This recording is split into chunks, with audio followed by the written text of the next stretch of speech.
ಆತ ಆಗರ್ಭ ಶ್ರೀಮಂತ, ಹಣವನ್ನ ನೀರು ತರಹ ಖರ್ಚು ಮಾಡುವಂತಹ ದೊಡ್ಡ ಉದ್ಯಮಿ. ಪಂಜಾಬ್ನ ಮಾಜಿ ಸಿಎಂ ಸಂಬಂಧಿ ಬೇರೆ. ಆದ್ರೆ ಇಂಥ ಶ್ರೀಮಂತ ಗೋವಾದ ಅದೊಂದು ವಿಲ್ಲಾದಲ್ಲಿ ಹೆಣವಾಗಿ ಸಿಕ್ಕಿದ್ದ. ಈ ಪ್ರಕರಣದಲ್ಲಿ ಕೊಂದಿದ್ಯಾರು, ಕೊಲೆಗೆ ಕಾರಣ ಏನು ಅನ್ನೋದೇ ಗೋವಾ ಪೊಲೀಸರಿಗೆ ತಲೆನೋವಾಗಿತ್ತು. ಆದ್ರೂ ಹಂತಕನನ್ನ ಹಿಡಿಯುವಲ್ಲಿ ಪೊಲೀಸರು ಸಕ್ಸಸ್ ಆಗಿದ್ದಾರೆ. ಅಷ್ಟಕ್ಕೂ ಈ ಆಗರ್ಭ ಶ್ರೀಮಂತನ ಹತ್ಯೆಯಾಗಿದ್ದು ಯಾಕೆ ಅನ್ನೋದೇ ಇಂಟ್ರೆಸ್ಟಿಂಗ್. ತನ್ನದೇ ವಿಲ್ಲಾದಲ್ಲಿ ಉದ್ಯಮಿ ಹೆಣವಾಗಿದ್ದ ಕೇಸನ್ನ ಪೊಲೀಸರು ಭೇದಿಸಿದ್ದೇ ರಣರೋಚಕ.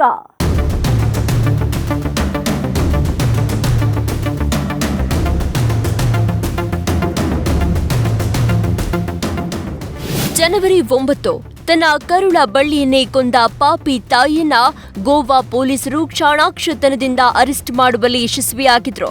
ಟ್ಯಾಕ್ಸಿ ಚಾಲಕನ ಸಹಾಯದಿಂದ ಸುಜನಾಳ ಲೊಕೇಶನ್ ಟ್ರ್ಯಾಕ್ ಮಾಡಿ ಗೋವಾ ಪೊಲೀಸರು ಮಗುವಿನ ಶವದ ಸಮೇತ ಸುಜನಾಳನ್ನ ಅರೆಸ್ಟ್ ಮಾಡಿದ್ರು. ಇದೀಗ ಮತ್ತೊಮ್ಮೆ ಗೋವಾ ಪೊಲೀಸರು ಇಂಥದ್ದೇ ಒಂದು ರಣರೋಚಕ ಪ್ರಕರಣವನ್ನ ಭೇದಿಸಿದ್ದಾರೆ.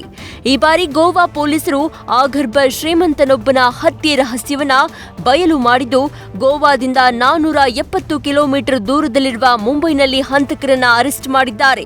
ಸುಚನಾ ಸೇಠ್ ಮಗುವಿನ ಹತ್ಯೆ ಕೇಸ್ ಅದೆಷ್ಟು ವಿಚಿತ್ರ ಮತ್ತು ರಹಸ್ಯಮಯವಾಗಿತ್ತು. ಕಾಕತಾಳೀಯವೆಂಬಂತೆ ಗೋವಾದ ವಿಲ್ಲಾದಲ್ಲಿ ಹತ್ಯೆಯಾಗಿದ್ದ ಈ ಶ್ರೀಮಂತ ಉದ್ಯಮಿಯ ಕೊಲೆ ಪ್ರಕರಣವು ಅಷ್ಟೇ ರೋಚಕ ಮತ್ತು ರಹಸ್ಯಮಯವಾಗಿತ್ತು.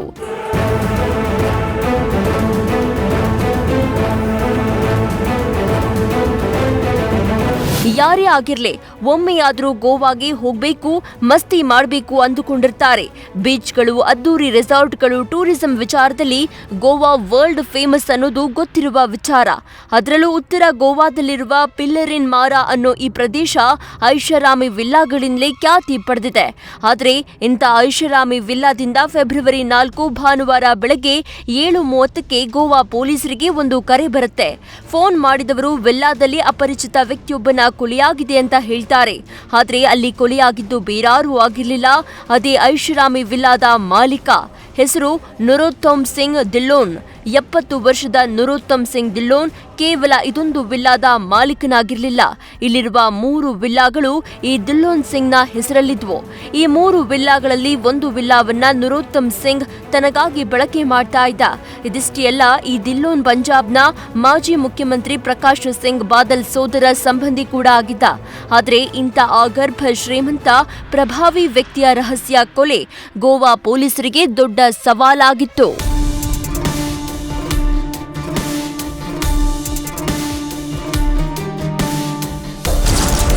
ಬೆಡ್ ಮೇಲೆ ಹೆಣವಾಗಿ ಮಲಗಿದ್ದ ಶ್ರೀಮಂತ ಉದ್ಯಮಿ. ದೇಹದ ಮೇಲೆ ಗಾಯದ ಗುರುತು, ಕೊಂದವರ್ಯಾರು? ಧಿಲ್ಲೋನ್ ಹತ್ಯೆ ಸುದ್ದಿ ತಿಳಿತಾ ಇದ್ದಂತೆ ಗೋವಾ ಪೊಲೀಸರು ಘಟನಾ ಸ್ಥಳಕ್ಕೆ ಆಗಮಿಸಿ ಪರಿಶೀಲಿಸಿದ್ದಾರೆ. ಧಿಲ್ಲೋನ್ ಬೆಡ್ ಮೇಲೆ ಹೆಣವಾಗಿ ಮಲಗಿದ್ದ. ಇಡೀ ದೇಹ ರಕ್ತಮಯವಾಗಿತ್ತು. ದೇಹದ ಮೇಲೆ 1-2 ಗಾಯದ ಗುರುತುಗಳು ಇದ್ವು.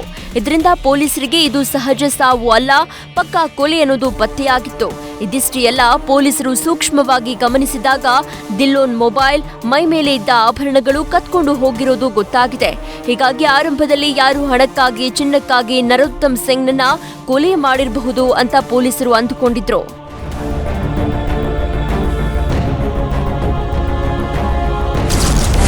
ವಿಲ್ಲಾದ ಸಿಸಿಟಿವಿಯಲ್ಲಿತ್ತು ಉದ್ಯಮಿ ಹಂತಕರ ರಹಸ್ಯ.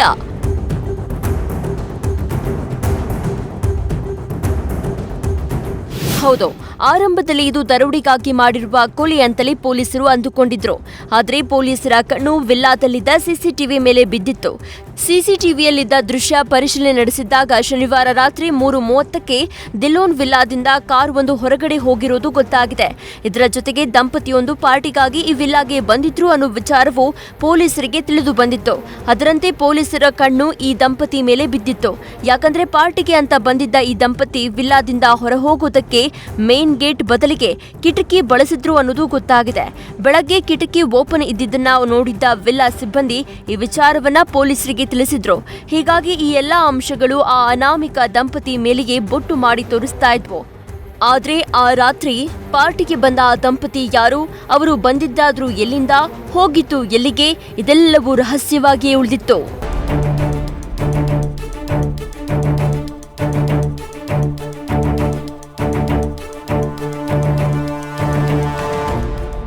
ಒಂದ್ ಕಡೆ ಉದ್ಯಮಿ ನರೋತ್ತಮ್ ಸಿಂಗ್ ಕೊಲೆ ಪ್ರಕರಣ ಪೊಲೀಸರಿಗೆ ದೊಡ್ಡ ತಲೆನೋವಾಗಿತ್ತು. ಇದರ ಮಧ್ಯೆ ಗೋವಾದ ಪರ್ವೆರಿಂ ಪೊಲೀಸ್ ಠಾಣೆಯಲ್ಲಿ ಮತ್ತೊಂದು ಪ್ರಕರಣ ದಾಖಲಾಗಿರುತ್ತೆ. ಕಾರುಗಳನ್ನ ಬಾಡಿಗೆ ನೀಡ್ತಾ ಇದ್ದ ಮಾಲೀಕನೊಬ್ಬ ಈ ಕಂಪ್ಲೇಂಟ್ ಕೊಟ್ಟಿದ್ದ. ಒಂದು ದಿನದ ಮುಂಚೆ ಒಂದು ದಂಪತಿ ತನ್ನ ಕಾರ್ಗಳನ್ನ ಬಾಡಿಗೆ ಪಡೆದಿದ್ರು. ಆದ್ರೆ ಆ ಕಾರ್ ಈಗ ಮುಂಬೈನಲ್ಲಿ ಓಡಾಡ್ತಾ ಇದೆ. ಕಾರು ಪಡೆದ ದಂಪತಿ ನನ್ನ ಫೋನ್ ಕೂಡ ರಿಸೀವ್ ಮಾಡ್ತಾ ಇಲ್ಲ ಅಂತ ದೂರಿನಲ್ಲಿ ಬರೆದು ಕೊಟ್ಟಿದ್ದ. ಇದೇ ನೋಡಿ ಉದ್ಯಮಿ ನರೋತ್ತಮ್ ಸಿಂಗ್ ಕೊಲೆ ಪ್ರಕರಣಕ್ಕೆ ದೊಡ್ಡ ಟ್ವಿಸ್ಟ್ ಕೊಟ್ಟಿದ್ದು.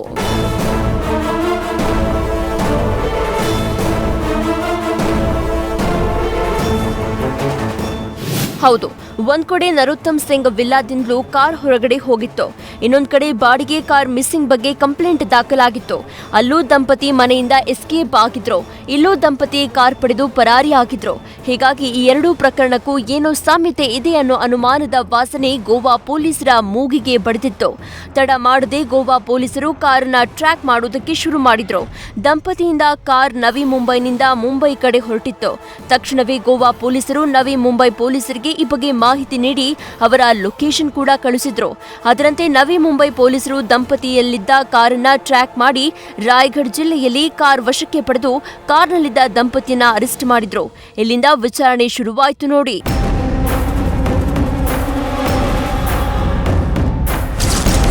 ಆನ್ಲೈನ್ನಲ್ಲಿ ದಂಪತಿ ಸ್ನೇಹ, ಉದ್ಯಮಿಯಿಂದ ಪಾರ್ಟಿಗೆ ಆಹ್ವಾನ. ಪಾರ್ಟಿಗೆ ಬಂದ್ರು, ಉಂಡು ಹೋದ್ರು, ಕೊಂದು ಹೋದ್ರು.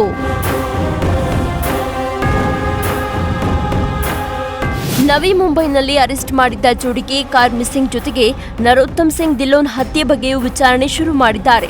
ಆರಂಭದಲ್ಲಿ ಇಬ್ರು ನಾವು ಏನೂ ಮಾಡೇ ಇಲ್ಲ ಅನ್ನೋ ತರ ನಾಟಕ ಮಾಡಿದ್ದಾರೆ. ಆದ್ರೆ ಈ ವೇಳೆ ದಂಪತಿ ಬಳಿ ನರೋತ್ತಮ್ ಸಿಂಗ್ ನಿಂದ ದರೋಡೆಯಾಗಿದ್ದ ಚಿನ್ನಾಭರಣಗಳು ಸಿಕ್ಕಿವೆ. ಆಗ್ಲೇ ನೋಡಿ ಕೊಲೆಯ ಅಸಲಿ ಸತ್ಯ ಬಯಲಾಗಿದೆ.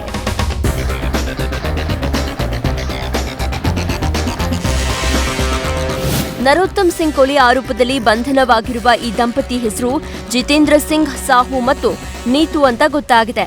ಆದರೆ ವಿಚಾರಣೆ ವೇಳೆ ಇವರು ಹೇಳಿದ ಕತೆ ಕೇಳಿ ಗೋವಾ ಪೊಲೀಸರು ಶಾಕ್ ಆಗಿದ್ರು.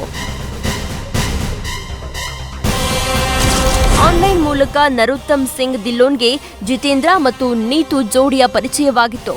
ಆನ್ಲೈನ್ನಲ್ಲಿ ಚಾಟಿಂಗ್ ಎಲ್ಲ ನಡೆದಿದೆ. ಆದರೆ ಶನಿವಾರ ರಾತ್ರಿ ದಿಲ್ಲೋನ್ ಈ ಜಿತೇಂದ್ರ ಮತ್ತು ನೀತುರನ್ನ ಪಾರ್ಟಿಗೆ ಅಂತ ಗೋವಾದಲ್ಲಿರುವ ತನ್ನ ಐಷಾರಾಮಿ ವಿಲ್ಲಾಗೆ ಕರೆದಿದ್ದ. ಭೋಪಾಲ್ನಲ್ಲಿ ನೆಲೆಸಿದ್ದ ಜಿತೇಂದ್ರ ಮತ್ತು ನೀತು ಪಾರ್ಟಿಗೆ ಅಂತ ಗೋವಾದಲ್ಲಿರುವ ದಿಲ್ಲೋನ್ ವಿಲ್ಲಾಗೆ ಬಂದಿದ್ರು. ಆದರೆ ಫೆಬ್ರವರಿ 3ನೇ ತಾರೀಕಿನ ರಾತ್ರಿ ಪಾರ್ಟಿಗೆ ಬಂದಿದ್ದ ನೀತು ಜೊತೆ ದಿಲ್ಲೋನ್ ಅಸಭ್ಯವಾಗಿ ವರ್ತಿಸೋಕೆ ಶುರು ಮಾಡಿದ್ನಂತೆ. ಇದಕ್ಕೆ ಈ ನೀತು ವಿರೋಧ ವ್ಯಕ್ತಪಡಿಸಿದಾಗ ದಿಲ್ಲೋನ್ ಬೆದರಿಕೆ ಹಾಕಿದ್ನಂತೆ.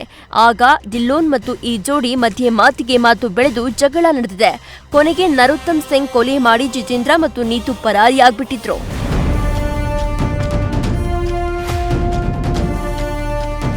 ಓಕೆ, ಇವರು ಹೇಳೋದಿಲ್ಲ ಸತ್ಯ ಅಂತ ಒಮ್ಮೆ ಒಪ್ಪಿಕೊಂಡ್ರು. ಕೊಲೆ ಮಾಡಿದ ಬಳಿಕ ಇವರು ದಿಲ್ಲೋನ್ರ ಬಳಿ ಇದ್ದ ಮೊಬೈಲ್ ಮತ್ತೆ ಚಿನ್ನವನ್ನ ದೋಚಿದ್ಯಾಕೆ ಅನ್ನೋ ಪ್ರಶ್ನೆಗಳು ಪೊಲೀಸರಿಗೆ ಕಾಡಿವೆ. ಹೀಗಾಗಿ ಹಣಕ್ಕಾಗಿ ಮಾಡಿರುವ ಕೊಲೆಯನ್ನ ಮುಚ್ಚಿ ಹಾಕೋಕೆ ದಂಪತಿ ಹೊಸ ಕತೆ ಕಟ್ಟಿದ್ರಾ ಅನ್ನೋ ಅನುಮಾನವು ಪೊಲೀಸರಿಗಿದೆ. ಸದ್ಯ ಕೊಲೆ ಆರೋಪಿಗಳನ್ನ ಗೋವಾ ಪೊಲೀಸರು ಅರೆಸ್ಟ್ ಮಾಡಿದ್ದು ವಿಚಾರಣೆ ನಡೆಸುತ್ತಿದ್ದಾರೆ. ಅದೇನೇ ಇರಲಿ, ಮತ್ತೊಮ್ಮೆ ಗೋವಾ ಪೊಲೀಸರು ತಮ್ಮ ಚಾಣಾಕ್ಷತನದಿಂದ ರಹಸ್ಯಮಯ ಕೊಲೆ ಕೇಸನ್ನ ರೋಚಕವಾಗಿ ಭೇದಿಸಿದ್ದಂತೂ ಸುಳ್ಳಲ್ಲ.